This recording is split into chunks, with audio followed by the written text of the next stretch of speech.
మార్చడానికి మిషన్ భగీరథ పథకాన్ని తీసుకొచ్చి అమలు చేస్తే ఈరోజు ఫ్లోరైడ్ రహిత జిల్లాగా ఒక కేసు కూడా నమోదు కాకుండా నల్గొండ జిల్లాలో ఫ్లోరైడ్ సమస్య లేదు అని చెప్పేసి నివేదికలు ఇస్తున్నాయి. రాష్ట్ర ప్రభుత్వ నివేదికలు, కేంద్ర ప్రభుత్వ నివేదికలు.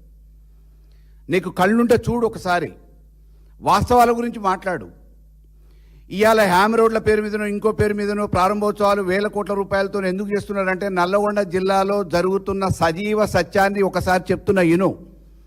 10% కమిషన్ కాంట్రాక్టర్ల దగ్గర నుంచి తీసుకుంటే తప్ప కొబ్బరికాయ కొట్టడానికి, ప్రారంభోత్సవాలకి, శంకుస్థాపనలకు రాని నీ మంత్రులు, ఎమ్మెల్యేలు జేబులు నింపుకోవటానికి చేస్తున్న ప్రక్రియ ఇది. ఈరోజు నల్గొండ జిల్లాలో ఎక్కడ రోడ్లు వేసినా ఆ రోడ్లల్లో ఎక్సెస్ కోటింగ్ జరుగుతుంది. ఆ ఎక్సెస్ ఎస్టిమేషన్లు ఎవరికి పోతున్నాయంటే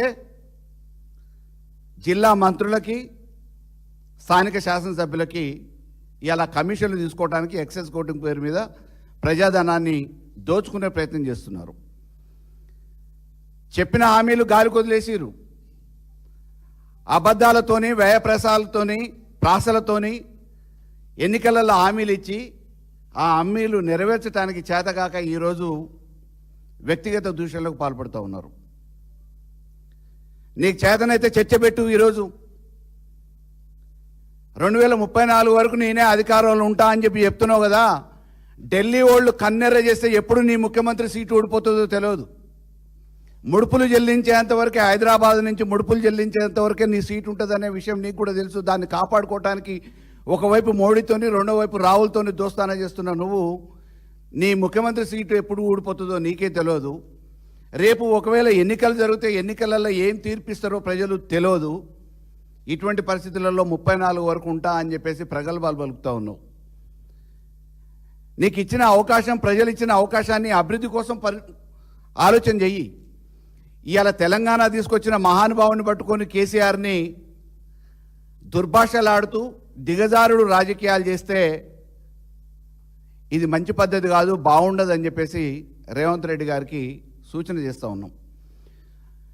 నల్గొండ జిల్లాకు వస్తే నువ్వు ఎన్నికలప్పుడు కానీ ఈ 2.5 సంవత్సరాలకు కానీ చేయాల్సిన హామీలు ఏవైతే ఇచ్చినావో, ఎన్ని నెరవేర్చినావో చెప్పు. ఇంకేమేం చేయాలో చేసిన విజ్ఞాపన పత్రపూర్వకంగా లేకపోతే నీ మంత్రుల, సహచర మంత్రుల నుంచో, ఎమ్మెల్యేల నుంచో తీసుకొని చేయాల్సిన అభివృద్ధి మీద దృష్టి పెట్టు.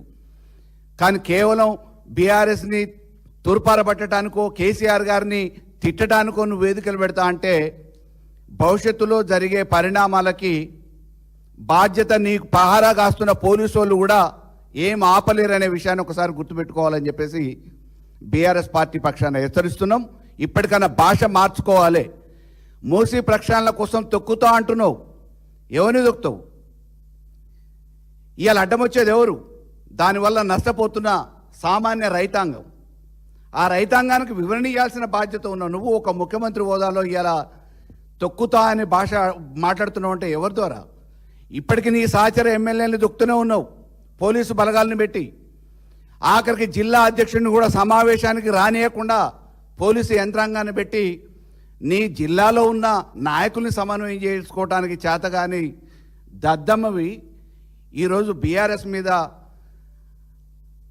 అనాలోచితమైన మాటలు మాట్లాడటం, ప్రగల్భాలు పలకటం మంచిది కాదు. ఇప్పటికైనా భాష మార్చుకోవాలని చెప్పేసి ముఖ్యమంత్రి రేవంత్ రెడ్డి గారిని గౌరవప్రదంగా అడుగుతా ఉన్నాం. Thank you.